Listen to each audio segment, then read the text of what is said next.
wonderful opening. I like it a lot. It counters Fantastic Five. It works together. It's good. And it flexes. Amazing. Yep. I think Fantastic Five, on the other hand, are now going to have to like fill a few holes because Timbersaur is presumably your offlaner. It's not exactly a lot of team fight. Timber's usually utilized as a frontliner, which I think is hard into OD. So even Second frontliner? yeah, I don't think you want a second frontliner, but I definitely think you want to. Okay, I guess Tree kind of helps him a little bit. Like, yeah, have a little bit more healing. You know, you won't die instantly. Get a little bit of armor against it. Yeah, some more armor on top of your armor. Yeah. It's hard for me to say what they need to pick up here. It's definitely something that is happy standing behind like Timbersaur, Treant, maybe some type of ranged hero that does like can maybe stay out of OD's reach would be nice. Trow, yeah, if they want to try. Mid lane, you got the Lina being the obvious one as well. I'm surprised it maybe didn't get banned out. I feel like Lina makes sense for Fantastic Five, but it doesn't solve all their problems. It's just like you got to pick something that's crushed less by the OD. You don't want to pick up more melee cores or like a melee build against OD. I'm surprised like they banned Kunkka. I guess maybe they think Kunkka could be a carry, and if they're doing OD mid. Interesting Spirit Breaker. I mean, OD is definitely mid. Well, I mean, I guess Spirit Breaker can also be flexed. Spirit Breaker is probably 3 position with Mirana 4 would be my guess. They're really BMing. It's just Mirana mid, offlane OD, So Spirit Breaker. so Neko did used to play Spirit Breaker, so it could be like solo. This will give us an idea. Nope. That's Well, that's the the nature's Hux. carry. That's the Hux. Yeah. They're going like global ganking with Spirit Breaker charges, Prophet TP, and I think this game they're just going to look to fight and kind of have a fun time a bit. Not to say they're totally like memeing it up, like this is still probably some serious picks for them, like the Hack Nature's Prophet. This is gonna sound really BM, but if you've ever watched a professional team play through a qualifier and play against weaker teams, what they always do is they draft like Chen and they just push. Yeah. And when I look at Winstrike's team, I see like that energy when they're gonna get Meteor Hammer OD, they're gonna have Nature's Prophet. It looks like they're just gonna stomp their lanes and push and just try and end quickly. They don't want to go for another 40-minute game where these guys are totally in their base. They're probably annoyed by that. But it's like, is the Hack actually playing Nature's Prophet in Timber? Because Timber is like considered a counter to Nature's Prophet. The Hawk doesn't care. He may just not care. They could be doing Nature's Prophet mid, OD can offlane. Like, there's so much flexibility. OD could safe lane even. Is that a Magnus mid? Mid carry, who knows? Because now I would put my OD mid, and then Magnus is GG. What is the purpose of it? But picking you picked another melee core into OD and Spirit Breaker doesn't make sense. Yeah. Nature's I guess it's another core that's pretty good against Nature's Prophet. Like, lane okay against They have no save on Winstrike like outside of Astral, so if you're able to like skewer OD in or something, then I don't think anyone's able to follow up. Spirit Breaker can maybe charge in, but I don't think it's disruptive enough to like save his life. Fantastic Five do seem to be missing burst damage though, like into the RP. Like sure they have combos, they can RP, overgrowth, and like fade bolt, like chakra. But where's your like actual like explosion of damage? Yep. That's what Fantastic Five I think are missing here. By the ban of the PA, right? Yeah, they just a big carry with big damage. I don't really know what I would want. Maybe I don't know. I'm trying to think. Like I don't want like a jug really, because they have like a lot of ways to just leave.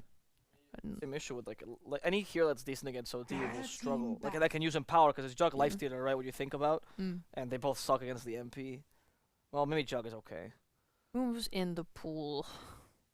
Like Wraith King is not the worst. It's not like the most fun thing into OD, but he's still a hero that can be empowered, farm a lot, and like jump in with your Armlet Death Zone, do a lot of damage. Because OD, if he uses Astral on someone and he's gone for Meteor Hammer build, he's pretty vulnerable as a core. We've seen like, I know they won't pick Mars here for Fantastic Five, but like it's easy if you just like get any type of control onto him, he dies instantly because he has no way to protect himself. I think OD's mid. I mean, I guess they forced the OD mid by picking up Magnus. I don't know what I'm looking at anymore. Jeez, Timber, Magnus. Ursa, it should be carry here. I think they didn't want to do Nature's against Timber, so they'll have the Ursa versus Timber. Nature's probably offlane. Could mid with OD offlane. I think that's a bit flexible, but it'll just be 5 Spirit and then Spirit Breaker 5 for some people. Yeah. Okay. That's a pretty scary lane. Spirit Breaker is like a really big like body for a support. When you want to use him, is you just want him to sit in front and tank spells and do stuff. So Rubik and Timbersaur are gonna want to play up aggressive on Ursa, and Spirit Breaker is gonna stand in the way, make that really hard. I think the lane is like really good for Ursa Spirit Breaker. This is they think they can just go late game. I mean, Fantastic Five. It's that kind of Div 2 mentality you talk about, where it's like you got to pick to your strength in your players. You can't just try and it's pick the meta MP5. stuff. Really? Yeah. Wait, who's the offlaner? Heartbreaker. Oh, okay. Okay. That's more interesting. Nico NP. Same? I will say, probably one of the better picks you can get. I mean, not tempo-wise, but like, yeah. it's okay against OD, deals well with Ursa, can use Empower. He fulfills all the check. The tempo is bad, but PL's not the best here in the meta right now. I think unless you've got like maybe a counter pick against like a TB or something. I feel like when you see it against a fast-paced draft, I always worry, even if it is, they have nothing to do with illusions. Well, they're a fast-paced team that's going to get a huge gold lead over you. If it's looking like a very tough game for Fantastic Five based on the draft, and then we saw the plays last game and the just overall team skill, and Winstrike seemed to have the edge there as well. Yeah, it's super rough. I think for Fantastic Five, probably the most important thing is that they need Timbersaw to be playing around mid after around 10 minutes, just to make sure that they're constantly able to like keep checking in on Roche and stopping it. Because Winstrike are probably going to go for the same thing again, where they try and get an early Aegis and then just like snowball off of it. will they be able to snowball, or will Fantastic Five surprise us and make Magnus mid versus OD work? Who knows? We're going to have to see with our wonderful casting pair, T-Panda and Harry Freak. Thanks to our handsome-looking panel for those thoughts and ideas. I do agree. Like, Fantastic Five, a bit of a difficulty for them in that game one. I think when they picked second pick for this draft, going for the Phantom Lancer, they had some thoughts, but we've seen this Timbersaw Rubik earlier on this week, and it didn't quite pay off. Yeah, though it seems like Malorine is going to be playing the Timbersaw here, T-Panda, so at least the Rubik is not going to be laning with him, and that's something that I at least like here. But I definitely agree with the panel that this lineup is going to be rough. But there is a path to victory here on Fantastic Five. Your Timbersaw gets strong against the OD, not the easiest thing, right? But he gets strong, he creates space, and as soon as the PL gets the Diffusal Blade, he needs to fight. The reason for this is because Winstrike, look at their lineup. They have 4 very mobile heroes in their side who can also join fights early. So they're definitely going to be mobile around the map. I kind of feel like Fantastic Five, they need to be bringing more heroes, because if you're not bringing enough heroes, even kind of leaving the PL to farm, then Noticed and Force Majeure are just gonna be overtaking your entire part of the map and be super annoying to you. So you need all of your 5 heroes, all of your Fantastic 5 heroes to be defending your jungle, because that's where Force Majeure and Noticed are gonna be having most of their time, and of course Soneko will be coming out every single time that he sees a good opportunity. So Winstrike definitely an easier path to victory, but Fantastic Five, it wouldn't surprise me if they make this happen. Strong Timbersaw, and he is a Grandmaster one, so Malorine, he can definitely make it happen. And a fun fact about Malorine Timbersaw, that is his favorite hero. With the talks I had with him before the DPC games, he said that he never got to play it because MR, the F, anybody who wants to make up a nickname for the word F, then come up with that one too. For example, he didn't get to play it in Creep Wave because Amar would always play Timbersaw. So he wants to show everybody who is the better Timbersaw player out of those two, even though they're not in the same team anymore. But now, I mean, the stage is yours, Malorine. That's all I can say.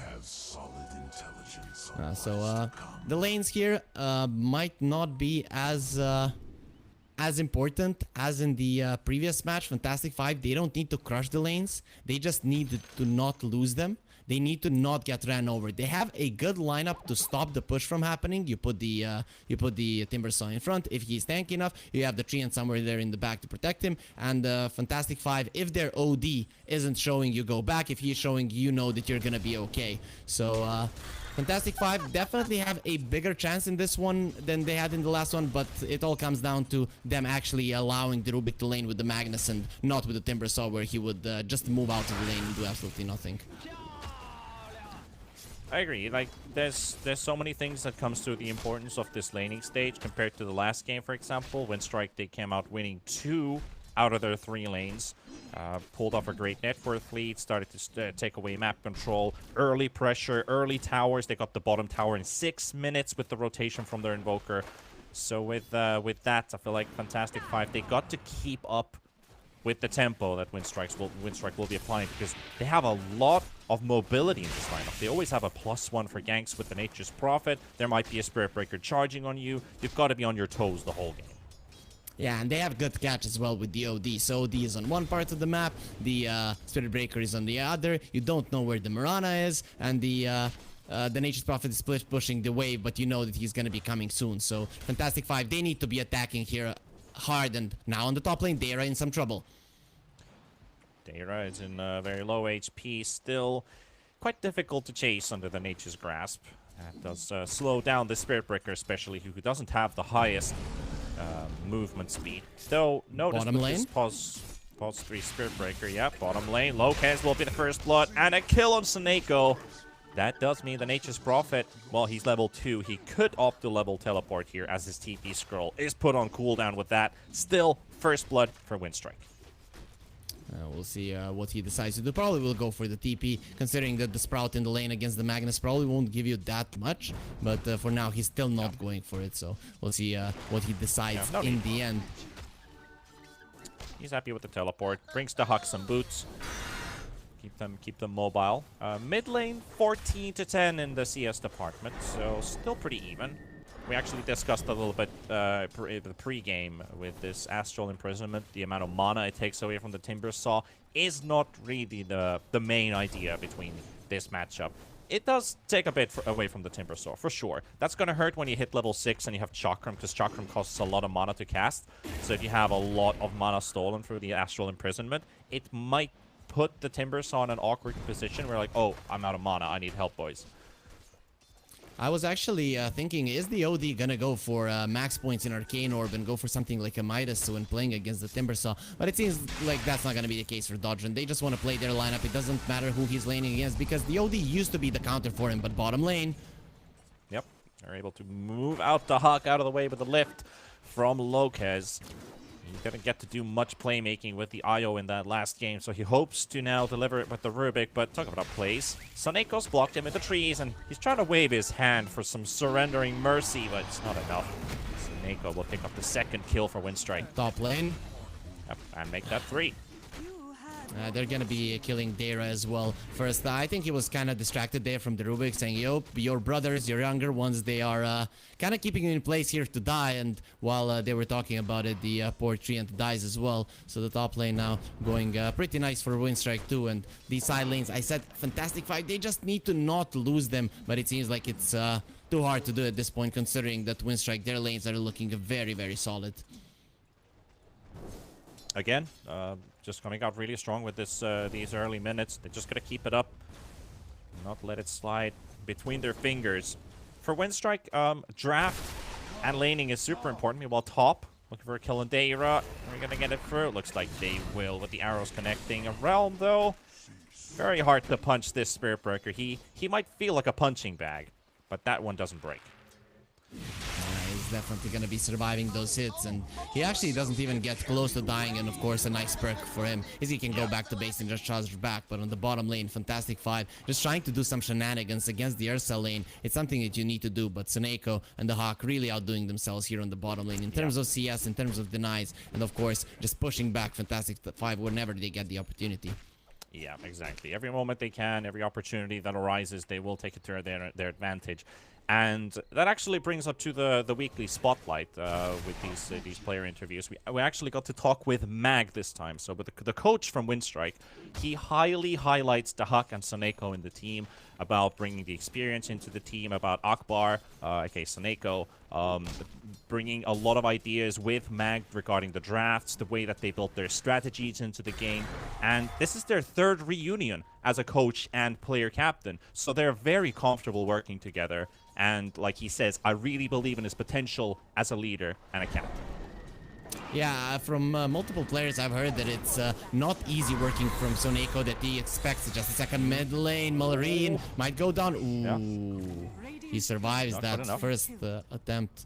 So, coming back to Soneko, he expects a lot from his teammates. He wants perfection, he wants everything to go nice. So, it doesn't surprise me that the same players want to work with him. Someone who doesn't like working with him will probably never do it again after experiencing it once. But Mag, he can probably balance it out and maybe help the players through getting getting some pep talk with their captain. He says, "Why did you do that?" And then maybe Mag is good at kind of putting out the fire there and making sure that Soneko actually chooses the right words to also encourage the teammates as well. So as I said, really not surprising to me that that the same people like working with him, but because some people just like strive for perfection. Yeah. A no-brainer option to go for. While that fighting was going on in mid, where Malrine was able to survive with 30 HP, Deira actually sniped the OD's courier at the secret shop. He would suspect him, the OD courier, to be there to pick up that Voidstone. Realm in trouble in the top lane and bash to the face. That's a clean 1v1 kill for the Spirit Breaker.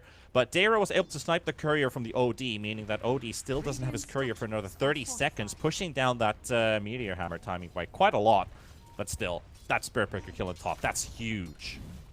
Yeah, I noticed actually not going for the bulldoze. That's a weird one, considering that you don't get much from the Charge of Darkness level 2 right now. But I guess the stun is nice, of course. Still, we can already see what Winstrike are doing. Look at this, invading the enemy jungle, invading the mid, just diving everywhere and being a nuisance. And there's, because of this move from the Mirana, there's just no one to help the Rubik. He'll just get pushed back, and every single part of the map, Fantastic Five are losing. They need more heroes together. They need to get kills, but the problem is they at least need level 6s. Charging mid with 4 heroes against 2. Can Fantastic Five fight this in mid at all? Because Lopez pushed onto the tier 2 tower. Dodran's there, Arrow's there, but the shield of the creep wave is there to block the Arrow, plus the Astral Imprisonment, and OD might just be the casualty here. And Fantastic Five, they've got the backup, they've got the rescue. And killing the OD Dodran, that might have been a bit too optimistic for Winstrike with that dive. Yeah, once the tier 1s go down, Fantastic Five, they won't be able to respond like this. So maybe now they can be a bit greedy with the farm and then have the tier 1 towers to TP in and save their teammates.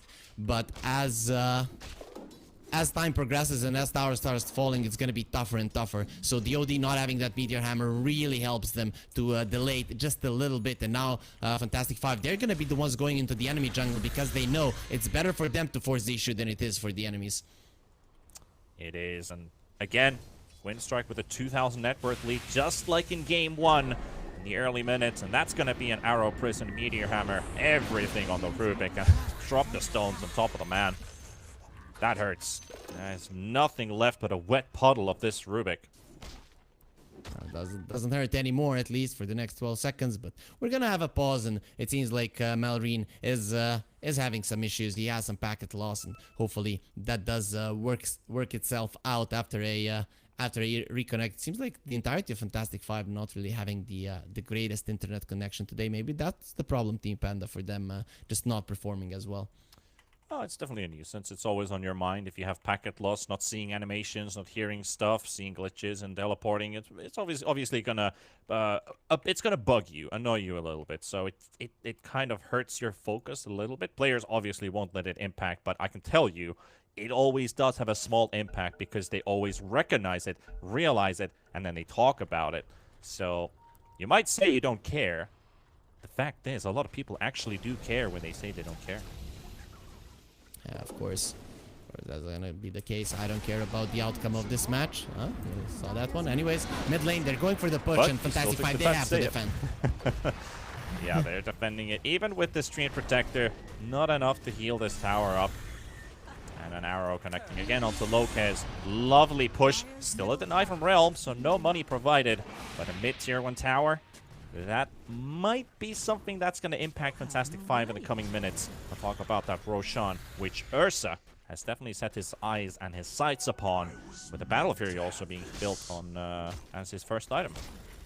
Yeah, the top tower, when you take it down, you open up more of the map to farm, but the enemies can still go on their high ground and protect their jungle somewhat. When you take the mid lane tower down, it's mostly to go for pickoffs. Winstrike, of course, they're gonna be trying to do both, considering that their carry is going for a Battle Fury, so he wants that open map anyways. But with that mid lane tower dying so early, Fantastic Five, they're gonna be sitting ducks now for this mobile lineup with Winstrike, and it's 10 minutes in, and they should start to be very, very afraid. And also their support's not even level 6 just yet, so a big advantage here for Winstrike right off the bat out of the laning stage. And we saw the EPL coming into fights, but without the Diffusal Blade, this hero just doesn't do that much. It is a Rubik lonely trying to push that bottom tier 1 tower. Get a bit of damage in. Dara is going to be charged by Notice. Is he going to look for a solo kill Nutrient Protector? Just a bit of a hope that somebody maybe TPs and force a rotation, open up the map a little bit. Doesn't happen. But still, with that move, what he was hoping to get was some attention because the Huck is in the pit with the buddies. Winstrike is going to clear out the first Roshan. It's going to be under sub 11 minutes. And it's actually Dodrin who's going to take the Aegis for himself. So Ursa feels like he's strong enough. He's got his escape tools. He's going to be farming. But OD wants to be participating in the fights. He's the setup for the arrow. So he feels like he should be the one to carry the Aegis. Yeah, Dodgen is probably gonna be the one that is alone on the map most of the time, just trying to catch people. You know, something like the Bane does in certain lineups. So just having that extra life so that Fantastic Five don't want to go for you, or even if they go for you, they will get baited into a charge arrow or whatever comes up next. So it does make sense for him to get the Aegis. They're not looking to break the high ground. Now they're looking to slaughter their enemies, and Fantastic Five, very soon they're gonna be feeling the pressure of the aggression of Winstrike that is gonna come out in no time for sure. Charge into mid. They found Lopez. Jennifer Lopez being caught in the hands on Force Majeure and Noticed, and he's down, but damage is also flowing into the Mirana, though Moonlight Shadow there to save the day. Fantastic Five unable to close in on a response kill onto their Rubik. He's not had a very enjoyable game so far. 4 deaths out of the 7 total kills from Winstrike so far. And OD is already on the hunt. No one has the guts to come into this part of the map. Okay, Dara, he is crazy enough, and because of it, he might pay with his life, but the help is coming, T-Panda, and let's see what the Fantastic Five can do. They couldn't get the arrow until now, and it actually even misses. Stolen. RP comes out to OD in trouble. Aegis gets burnt. Dara will fall with no MLS this time. Force Majeure, he's got 1 leap charge. The charge coming out from Noticed onto Lopez. Lopez taking some damage, but the OD hammer will be enough for the kill. Force Majeure still hanging around in the back. He's got that arrow prepared. He will throw it onto Sam, allowing Dodra to TP out. And Sam and Malrine unable to close in onto this Mirana, trying to get the kill out, but the leap charge, the one he held onto for so long, will be the one to use to disengage. And with that Aegis burnt, it's still 2 kills for Winstrike. Yeah, it's pretty solid for them. They did lose the Aegis, but overall that Aegis was for fighting. Maybe the OD just takes it back a notch a little bit. The big item for Fantastic Five here to maybe start coming back into the game is gonna be the Yules on the Timbersaw. The Yules has been coming back as an item, mostly because of the Spirit Breaker purging off the Bulldoze. Notice, you're not gonna kill him when he has the Bulldoze, but if you purge it off, you can actually get the kill in top lane, the Hawk. Oh, Sam's trying to get away. Earth Shock, 3 seconds. Can he jump out? There's the lift from Lopez. Magnus lives. He's going to go back to his fountain, heal up, prepare for some more northern raids as the Viking as he is. I mean, challenging a bear in the woods, it really isn't a smart move to do. Yeah, but, I don't think he's got that Bjorn Ironside in him. Yeah, he just doesn't have it, so is gonna get pushed back right now. Bottom lane. Yep. So Neko TP's back home, not a kill. And that is actually Magnus Blink ready. So RP in 30 seconds, suspecting Fantastic Five could go for a smoke, but with the tempo Winstrike is playing, I feel like they could just let Winstrike come to them. They might be suspecting that Blink timer to come out on the Magnus. I think they're also just as cautious as Fantastic Five are. It's always easier to play on the aggressive, because if you're playing on the defensive, you have to know, are they gonna come from this side, what's gonna happen. But well, there's the Blink reveal.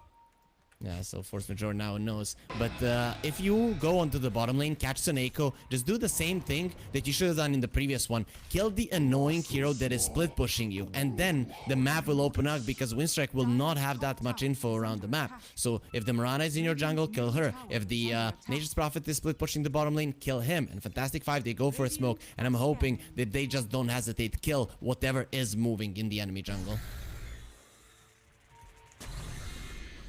3-man smoke towards mid. Timbersaw being the bait, hoping that somebody would maybe follow Malrine. And also see Force Majeure here around the area. Meanwhile, OD farming the jungle, stacks with that Meteor Hammer.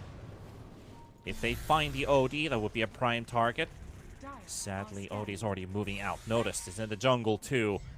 And now Moonlight Shadow being used because they suspect something is going on. And they still don't have the Yules. They still Realm don't is have being the ults shown for at the bottom, Spirit and he's Breaker. being charged right now by the Spirit Breaker. And he's in trouble because there's Soneko also around the area. They're going to get some heavy damage, and it's going to be enough for a kill with the NP ulti connecting on top of Realm's head. The assistance brought by the Nether Strike, and that leads into a kill. And PL dead for the second time. First in the laning phase, now again in 15 minutes. This is shaping up to be a very sad game for Fantastic Five. The problem with you see that your enemies are mobile. When a team is mobile, it means that their team fight is really bad. So diving, when you see a hero, it's not really a bad move, and they're not doing it. They're afraid to do it. They're like, we are weaker. But even with the 7k gold deficit, I feel like with the first jump, they'll be okay. And look at this, they are now. This is something that you don't want to happen, because in this kind of scenarios, you actually don't have a chance. At least he lives. Living armor does provide enough armor to survive. Ooh, arrow almost connects. And it does give the vision for Notice to go for a second charge, and he's going to go for it, and he's going to get it. 17%, this man. T-Gov would be proud of this boy. The main skill from this hero comes out if you know when to bash. And it seems like Noticed. Oh, they're going to try and respond. No. Ah, it doesn't look like it. Again, Fantastic Five. They have to run in. The longer this goes, the more items Winstrike are gonna get to help them in those team fights. Now they have a Spirit Vessel to deal with the Timber Saw. Him using an aggressive Yules to stop the Spirit Breaker will put him in a pretty bad spot, and it's not even certain that the Spirit Breaker is going to die, given that you have an OD. They'll have a blink on the OD. He went for the Midas, so Winstrike, they're not in any kind of hurry. Sure, you don't have much to deal with the PL, but if you're that far ahead, he's not gonna be that much of an issue. And Locaz? Charge on Locaz. Yeah. Can say goodbye to this Rubik as the time the Hawk follows in. And now that they have that fresh Aghanims picked up too. So Sam, he doesn't even get to finish this skewer because he's killed by another Nether Strike by Noticed. So that was just about less than a minute ago. Nature's Prophet finished off the Aghanim Scepter to get that root with the Wrath of Nature. And with that connecting on the Magnus, that connecting onto the Timber Saw, or even the PL, that's 3 heroes who can do absolutely nothing during that root timer. Yeah, there after the RP was used, the Magnus kind of kidnapping these little supports, and the Spirit Breaker, like a very concerned nice citizen, he stops it, and now going for a charge again. He will definitely want some blood, and Realm is gonna get hit. Might not die, but is still gonna be quite annoyed with what is happening around the map. Yeah, toying around there with that arrow for a second, using his turn rate to be able to doppelganger in time. Not sure if he did have some time. Dodge it though. However, Noticed, Force Majeure, both smoking themselves up. The cover of darkness looks like they will be heading towards top, or at least the jungle. Roshan, 13 seconds minimum timer. We've had some pretty long ones, 1 minute 30s, 2 minute 10s. They are being charged. They're being killed. Yep. Just a routine. Just a routine mission. I understand the cows liking fields, open fields, just to eat the grass, but the bears usually like trees, so taking that one down, probably not something that the Hawk wanted to do, and now they're going for a tier 2 push, whilst Fantastic Five, they're trying to bring down the mid lane tower. The problem is, it doesn't give them that much. They're not the ones on the hunt. They need to find team fights. It doesn't matter if the enemies have the towers up. It seems like finally Sam will go for that one. They're trying to force out TPs, but Winstrike, they're not going to be taking any kind of baits, and they just continue to do the same thing while Fantastic Five going back to heal in the base, and this is just looking disastrous for them whilst the Notice goes in again. That is a stolen charge on Locaz, so at least they have a vision tool now. They need to find somebody in the lane, and especially if you're charging on someone and see Mirana use her ult, then that can be a tool for Fantastic Five or something. It's not a great game for Rubik's to steal spells, but at least one of them that does provide vision for them is very crucial. However, it looks like to be one of the faster Roshan spawns because they're already inside the pit. That's going to be another ages to be picked up. Ursa, who's also considered to have that second Roshan, the biggest Roshan an Ursa can pick up, because it's exactly 20 minutes and he's got his shard. So he doesn't even need to wait for the 20-minute marker to buy it from the shop. Instead, picks it up from the second Roshan and has Aegis too. Yeah, so the Hawk now with the Diagram Shard, one of the stronger shards definitely. Ursa loves it. You can nerd shock all the time, of course, having the reduced damage and stuns on you with the small enrage. It's gonna be quite big, so I don't really know if the Hawk has a lot to be mad about this game, given that he has just been farming creeps. Maybe it's boredom that's getting to him, and this shard now gonna let him exercise his rage more towards Fantastic 5. And again, we're gonna be seeing Notice going for a charge, and Locust this time around, he's definitely dead. Yeah. Just another routine mission again. 606 for Noticed. This Timbersaw, though, is still unkilled. Still a looming threat. They do get the RP onto Ursa, but he misses the skewer. Notice is also diving in pretty deep. They have the overgrowth available, the Tree and Protector, but they have to move so nimbly because they don't want to force themselves onto the high ground. And Fantastic 5, they're just going to have to let that Rubik kill be the only one. They can't get the Aegis burnt. The RP's on cooldown for 100 seconds. This mid-tier 2 tower is slowly dropping. How do you defend this tower even? Blink Skewer is the only thing you can do, and Doddron is there ready to save his buddies with the Astral Imprisonment. You just can't go in. They are attempting a 5-man smoke as their tower falls, but as soon as they do that, Ursa's on the high ground, pops the smoke off of the Phantom Lancer. He's on the run, and arrows. There's two. Is not going to connect onto any heroes.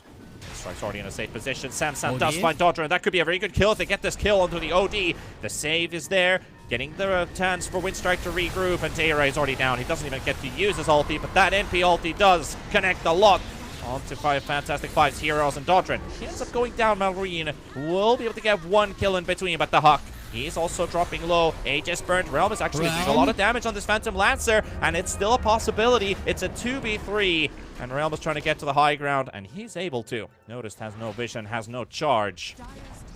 So that's actually a decent fight for Fantastic 5, keeping their Timbersaw and their Phantom Lancer alive throughout that entire fight.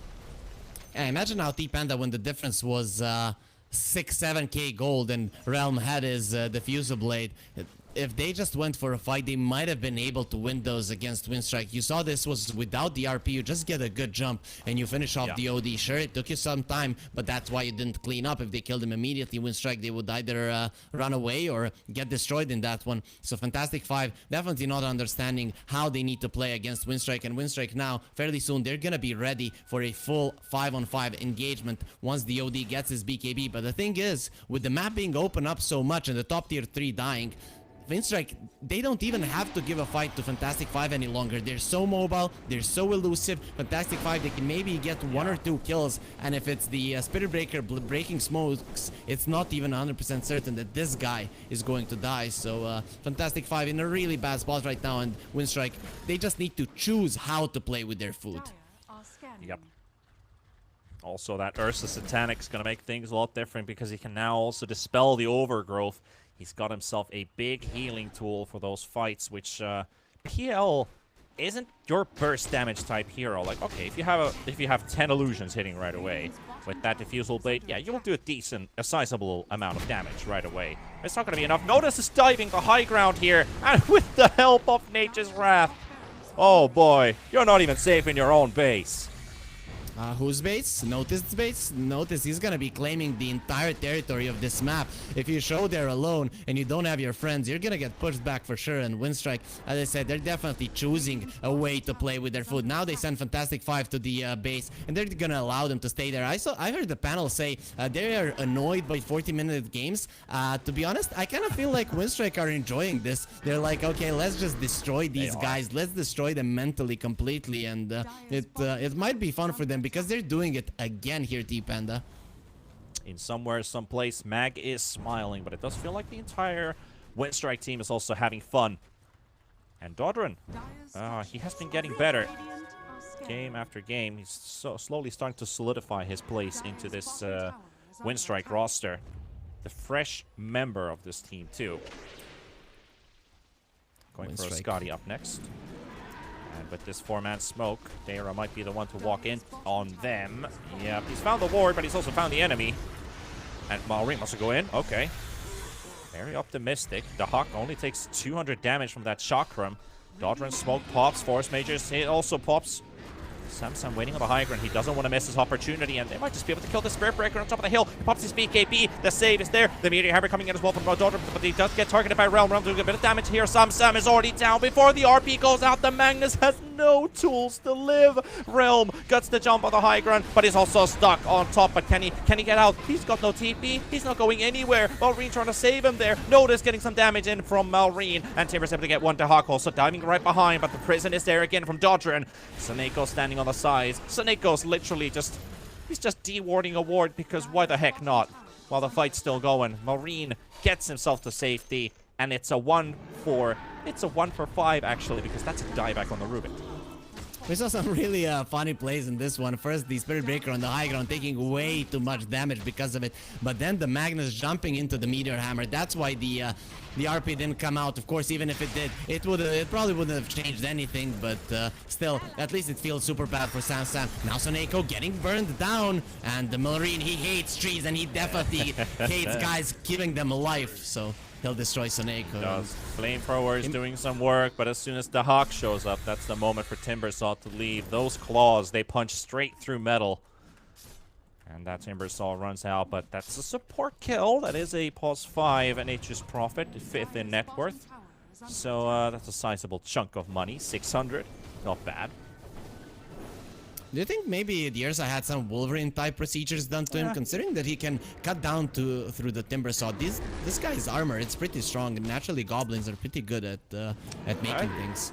Yeah, I agree. I feel like maybe we should add some extra power into different cosmetics. You know, like Ursa has this set with these really metal-ish looking red claws that looks like they're made out of like lightsabers and stuff, so he could basically slash through anything and he could do pure damage with his overpower.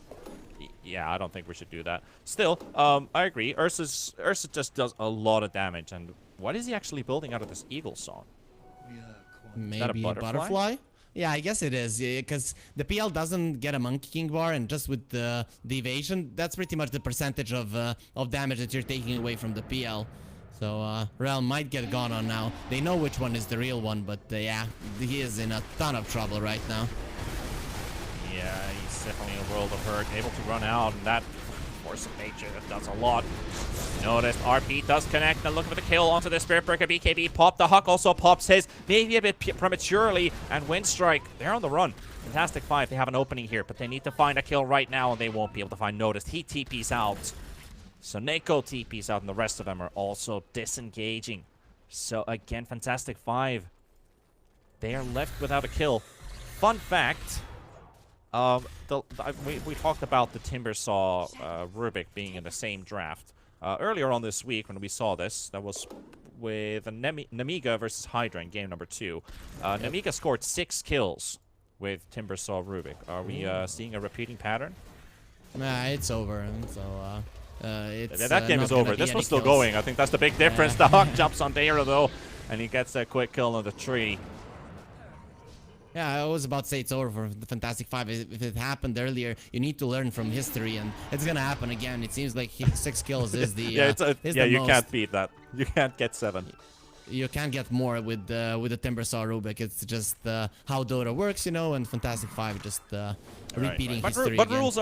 rules are made to be broken. So I would like to see an exception here from Fantastic 5. See them still fight, bring out that PL. He got a heart, Diffusal Blade Manta. He's already pretty strong, but that Scotty will definitely make the big impact here in killing that Ursa, especially once he has that Satanic. Reduce Speaking about broken things, you know what? The Spirit Breaker says, I'll break their spirits and their backs, and Fantastic 5. What do you think will go down first, considering that their spirits and their backs are pretty much cracking right now? Yeah, there's no spirit in their team, at least, in terms of hero names, at least. But still, I think they gotta have some very, very strong backs to keep themselves up in this one. So let's see if that's the case. The Hawk, he's got an Invis rune. He has spotted Realm. Might be seeing more of them. They're taking the high ground position. This is the one that you should always take if you were the Radiant player, and they do. Manning stations. Basically, like this triangle is technically a battleship. And then the commander calls, man your stations, block the exits. And they're still not giving them a fight. Like, of course they don't know that they're 25k gold ahead, but they know they're super far ahead and they still don't want to fight. They're only gonna fight in 4 versus 5, 3 versus 5 scenarios that they can create. In Fantastic 5, they're not allowing it. Roche up, okay. Roche is up, the Huck is there. Realm, he actually jumps out of the pit. Realm, not sure if he saw a lingering animation or something, but he's gonna start Roche on. That's a pretty bold move. Slow. Yeah, this is a very, very bold move, but Niche's Prophet actually teleports elsewhere, so Neko's not going to be there for at least 15 seconds.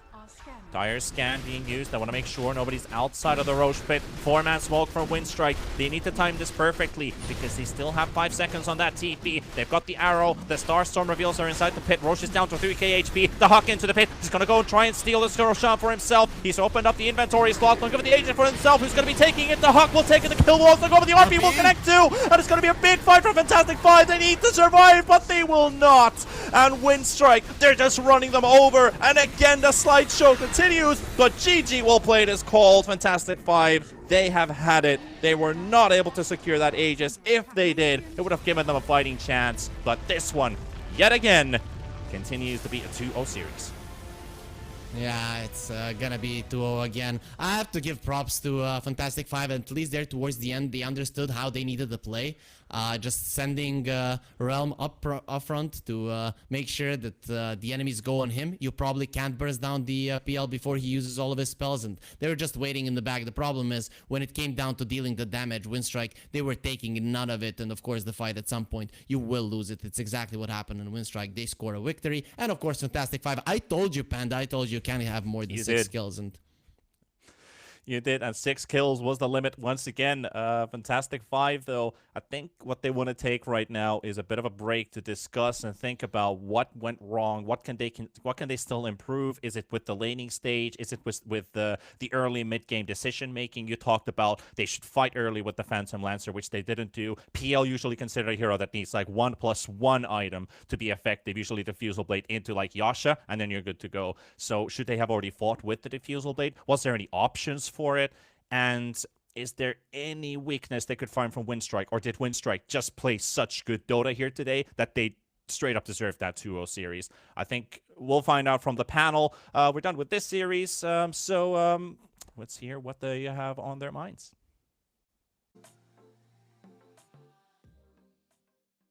Winstrike once again coming out on top, 2-0 in Fantastic 5. Though, for the fastest draft they played and strong lanes they had, Fantastic 5 managed to hold out that game a fair amount. There were a couple of times where it seemed like Fantastic 5 had a chance. Right, panel? Yes, I agree. Yeah. I don't think so. I don't think. Okay. I did not see that. I'm going to be honest. Not to say they can't show that in future games and they can't bounce back or improve. It's just these games they were heavily outclassed. I mean, they were fighting at least. Like, yeah, I think last game they were go. sitting in their base. This time around, you know, they lost like, oh, they're Roshing. Let's go fight them and try and steal a Roche and win a big team fight without farm PL. I like that look better than last game where let's stall on our high ground with Luna for 40 minutes. I was kind of jokingly saying, you know, if they were a better team, they would be losing faster because a better team is going to try and make those high risk, kind of very high risk and like basically 0% plays almost to try and turn something around. And this time around they do it and they lose in 30. So it was actually an improvement. That's true. I think Fantastic 5 hit a really big power spike when Mirana TP'd mid and missed her arrow on Timbersaw and he lived. That was nice. They were really the power strong. Spike. Yeah. That was their moment to shine. Yeah. That's a bit grim, but yeah, I don't know. It just looked sad the whole time. They did the Roche at 10 minutes like we predicted they would. They were on it. You predicted. I predicted, but I didn't. I wanted to seem humble. Me and my wonderful panel. No, they just executed their job to what they should have done on Winstrike. Like we watched it, we were like, yes, this is how we want it to go. They did it. It's like, okay, they're just outclassing like Fantastic 5 so hard. It's hard to like say like, oh yeah, they should have done this and this. It's like they can't. They just lost the lanes. And they made all like the safe, like they made the safe plays where it was like, let's just secure the win, like Ursa going Battle Fear. I think you can just, if anything, going like the early game aggressive times theoretically can win you the game faster and be better even in this game against the PL, but it's higher risk, and if you mess up and throw a few fights, you might lose because you don't have Battle Fury. So it's like, all right, let's just go this the old school farming Ursa, make sure we have a PL counter. They had the OD mid against Timber, like they had all the counters, so they knew they could just play it safe and go late game. Midas as well, picked up later by the OD, so rather than try and win in 20, Winstrike like, yeah, we can play with our food a bit. I do think my favorite part about this draft was Spirit Breaker being picked as a core, because whilst OD is going back for his Midas and Ursha's going for Battle Fury, you have the Spirit Breaker constantly running around the map, just charging people, killing people, diving supports, even killing PL. Like, we saw him solo kill PL top in the lane, which should never have happened, 1v2. Like, I think he played exceptionally well. And like just did everything he needed to make sure his cores could just close out the game into a PL matchup that should have been hard, but it wasn't because Spirit Breaker owned. Winstrike looked really solid though, so that's the highlight of the match. Fantastic Five played more, but the important thing in Dota is the winners, and that's why we have an interview with one of them. I know, the Hawk. Hey, hello, the Hawk. How's it going? It's fine. Yes, that's fine. No, was that an easy series for you? Yes, it was kind of easy. We were just dominating full game, and like even if the game was even, like we're not gonna lose late game with our heroes like both games. You feel So confident? it was just matter of time when we finish with our drafts. Did you think that before coming into the series it would be like that, or what did you notice that once the drafts were getting on? I think both. Like when you're preparing to the team, like you're checking their pub profile, competitive profile, and you realize is it how many options do they have? Right. And like they didn't have a lot of options, and like we banned most of them, and we are prepared for that. Like in this second game, were you surprised when they first faced Timbersaw and you could pick all these counts? Because for us, that seemed like a bit of a odd pick. I mean, this guy is a known 30 level Timber, Yeah. and I think he knows how to play against today. It's just like maybe his team doesn't know, because all they had is one stun Rubik that can break Meteor. It's super bad against today. Like he can do whatever he wants. Yep. And like it's actually free game for Ursa, and doesn't matter if Barry is killing PL 1v2 or not. Like we're still gonna be in. Anytime he charges real PL, and boom, he's dead. Let's talk about your season, your team as a whole.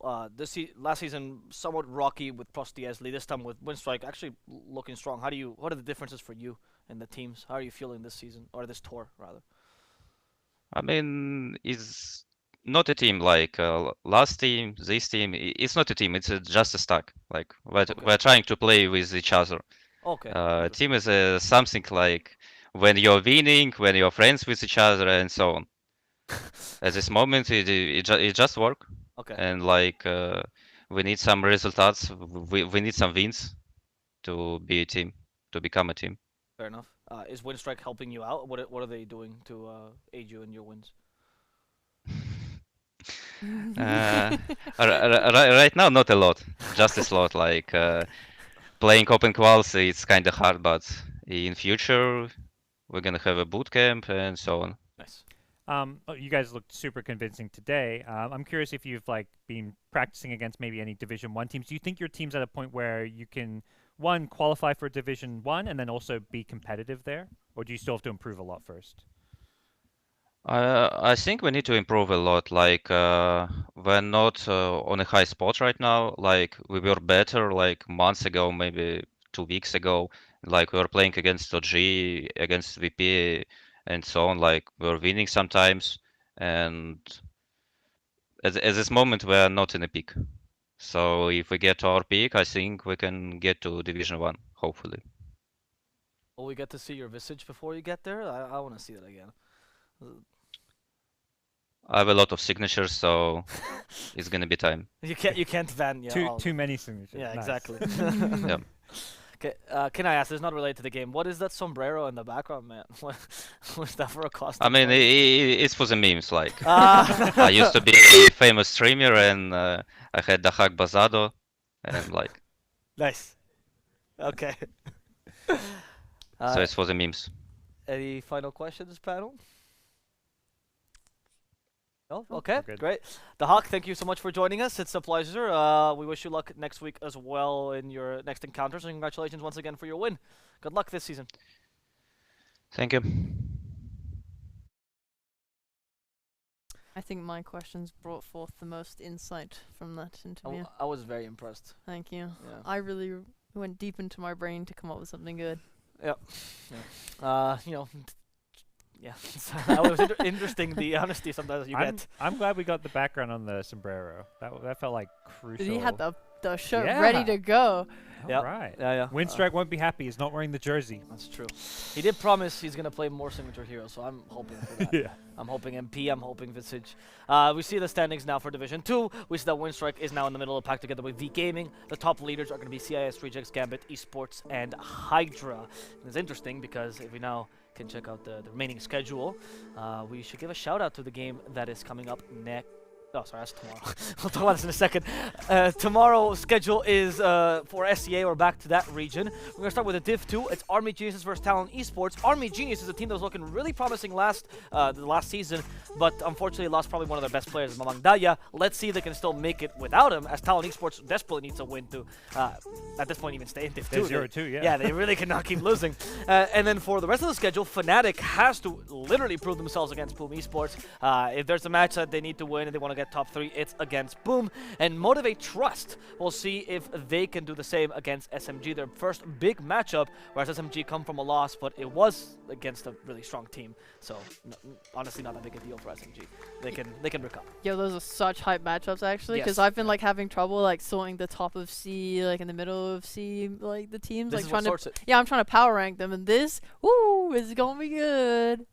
Before we continue though, I want to look at the next games that we have for today, because the day is not over just because this panel leaves, because we're tier 1, so obviously we're lazy, but we have hardworking casters here in the Div 2. We have one more game for the day, and that's going to be Bait versus Hydra. That's for Div 2 here in the EEU region. It's going to be on this very channel, which is going to end, and they're going to take over as well, also casted by T-Panda and Harry Freak. Personally, I recommend you watch this team because I've mentioned this a couple of times on panel before, but W. Zayats, old player from VP, as we see here, he has been working really hard to try to bring up new players in the Kyrgyzstani region. He's actually worked with the government themselves, try to sponsor boot camps and try to sponsor new PC cafes to help players get into Dota 2. Hydra is a team full of Kyrgyzstani players, which is reminiscent of the original team Zayats came up on, No Lifers, which actually had also Blizzy, now a pretty well-known player, he himself, and also a coach Pubber, who are all now part of the scene thanks to partially him. So I do recommend you watch Hydra if you want to watch some blooming talent. On the other hand, it's Stendi. I don't need to say anything else.